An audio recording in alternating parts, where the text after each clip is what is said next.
Kahit na medyo makulimlim dito sa amin sa Benguet, as you can see here, it's very cloudy. Pero nag-e-enjoy si Patrick Bolton sa Boracay. Ayan. And yes, nandito na siya sa Pilipinas particularly at nag-e-enjoy siya sa Boracay. O, diba? And yes, medyo gumaganda na yung panahon dahil umaakyat na, lumalayo na yung super typhoon. So, sana hindi na uulan mamaya. Kasi kanina umuulan eh. But anyway, back to the topic tayo. 3 days ago, si Patrick Bolton is nag-announce na magka-travel. So marami ang nag-isip na baka sa Pilipinas siya pupunta. And makalipas ng ilang days, after 1 day ata yun. And yes, nag-arrive na nga siya sa Naiya Airport. So, ayan, yung mga pictures niya. So, yan yung mga pictures niya habang lumapag siya sa airport doon sa Naiya. And I believe Naiya 3 po yan. Ayan, together with, I'm not sure kung kasama niya yung friends niya, ka-work, and family members. Tapos, di ko alam kung saan sila nag-stay sa Manila. And after 1 day, and, ayan, nagpunta na siya sa Boracay. Ayan. Bale, ang pag-uusapan natin is pure Patrick Bolton. And, syempre, ayaw naman natin na ipilit ulit yung gusto natin na i-pair kay Patrick Bolton sa iba. So, syempre, Patrick Bolton lang muna tayo. O, diba? Kaya, yes, nag-enjoy siya ngayon sa Boracay. I'm not sure kung ilang days siya dito sa Pilipinas. Baka malay mo, baka short lang. Dahil nga, nasa work siya, nasa US Navy siya, and currently, nakadestino siya sa may Australia. Because baka, yung sakop niya is US Asia Pacific yung sakop nila. Ayun. And sa ngayon, ayun nga, nasa Boracay siya, and i-check natin yung kanyang social media status. Hey there! So, eto na nga yung Instagram ni Patrick Bolton. So, as you can see here, meron siyang 56.4k followers. Sydney, Australia, military officer, YouTuber. And eto yung pinned comments. Pero dito tayo muna sa sa latest niya. So, ito yung excited to travel today. Oh, yan. Tapos, yan, nasa Boracay na siya. Diba? Nasa Boracay na siya dito. And yung isa pa, pinned comments ba yun? Yan yun. So, ito yun. Yung so happy to be back. I'm in the Philippines, sabi niya.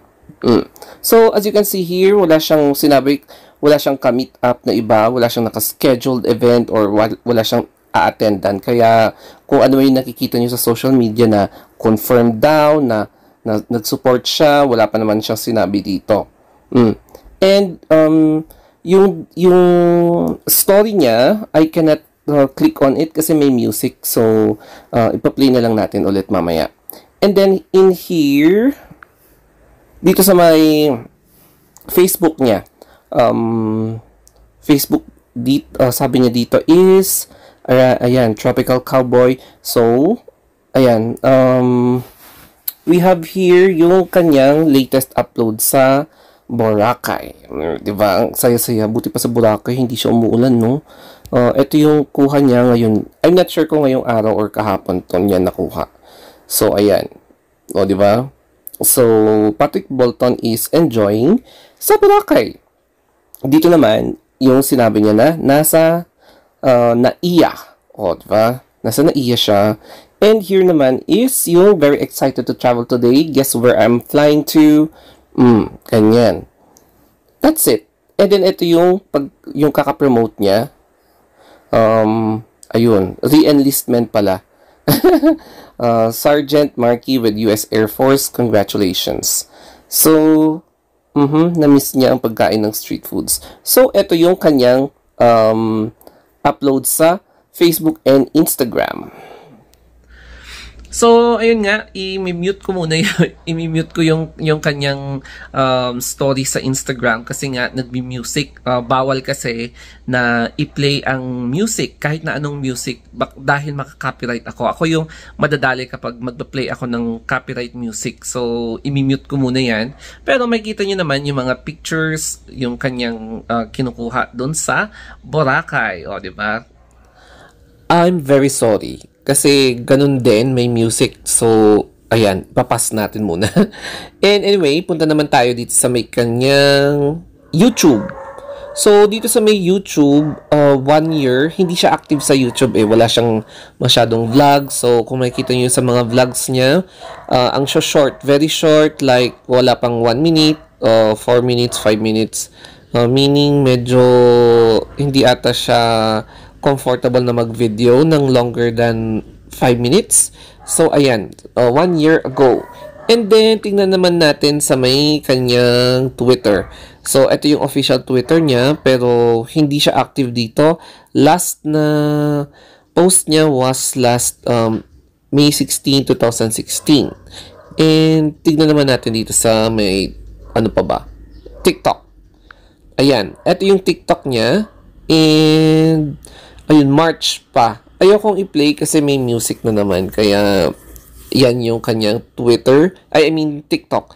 Hindi siya masyadong active sa TikTok. So, the most active na ginagamit niya sa social media are itong Facebook. Facebook, yeah. Facebook kasi ang dami niyang followers dito. Why not i-maximize niya dito? And then, dito sa may Instagram. Ayan, may 56.3k siya.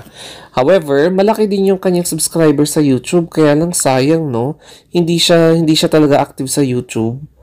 Sayang yung kanyang subscriber. Ayun, 174,000 subscriber siya. Napakasayang. So, anyway, mag-update ulit tayo maya-maya. Baka meron siyang i-upload na picture. Naku, same ulit. So, kung ano yung pinost niya sa IG, pinost din niya sa Facebook as story niya. So, same sila. And, minute ko talaga para hindi talaga ako makaka-copyright. So, I must make sure na hindi maaano yung channel ko kapag nag-play ako ng copyright music. So, bawal talaga kasi. Kaya, sa mga hindi nakakaalam, hindi ako pwedeng mag-play ng mga music kasi makaka-copyright. Idedemanda ako ng mga producers ng mga music na yan. And very careful tayo sa paglilink kay Patrick Bolton, no? It's because siya pinapagalitan ako ng manager ng isa. So, hindi muna tayo magbamaggit ng names kasi mahirap na.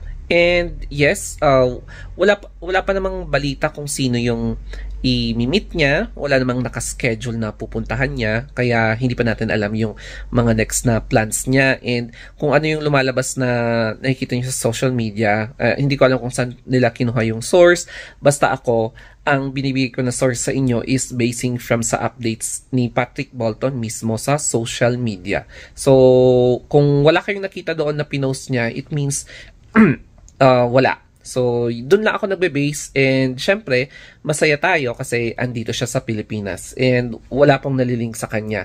And ito yung isa sa mga naging problema natin, especially sa comprehension, reading comprehension. Katulad nito, yung picture niyang ito.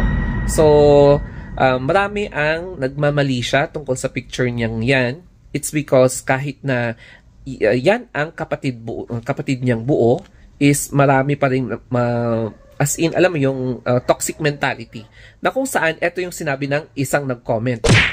Is that your girlfriend? Playboy ka pala. O, di ba? Yung parang picture lang, nagkaroon na ng mali siya, hindi niya agad hinanap yung mga comments kung kapatid nga ba niya or hindi, o di ba? So, mahirap talaga conclude kung ano yung mga pinost niya na mga babae o malay mo mga mama niya, tapos baka sasabihin ng iba na naman, babae niya yung mama niya. Mga ganon. So, that's his life. So, siguro sa vlog na ito, let's respect his privacy na lang muna. Kung ano man yung pupuntahan niya, I hope masaya siya sa pupuntahan niya. I hope na mag-enjoy siya. Habang wala pang ibang updates, hindi pa tayo pwedeng mag-update. And, ayun. Hopefully, magsaya siya hanggang sa end ng kanyang vacation.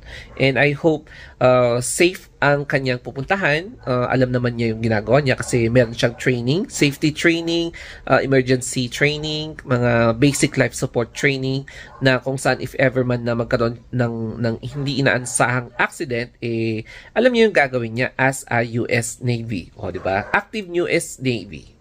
And for sure, since active siya sa social media, very, very confident ako na marami ang nagbe-message sa kanyang social media, pumuputok ang kanyang mga messages, ang mga inbox niya, especially kapag ganito.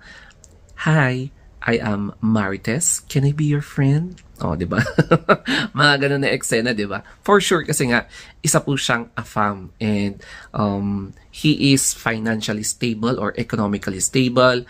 Stable ang kanyang future, stable ang kanyang buhay, masaya ang kanyang buhay, and nag-e-enjoy siya kung ano man yung tinatamasa niya ngayon. So, yes, maraming gustong kumandara pa sa kanya, and sana naman makahanap siya ng deserving na girl para sa kanyang forever na life. O, di ba? So, yan muna yung latest update natin about Patrick Bolton.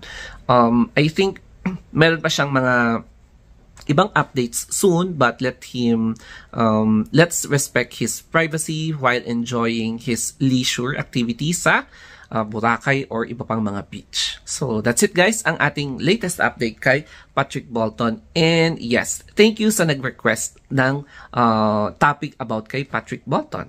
Thank you sa nag-request na si Patrick Bolton ang magiging topic natin for today. And yes, your wish is granted. And as of 6 p.m., gabi na dito sa Pilipinas, Manila time, 6 p.m. Basta 6 p.m. automatic gabi na. So, ibig sabihin, tapos wala siyang post.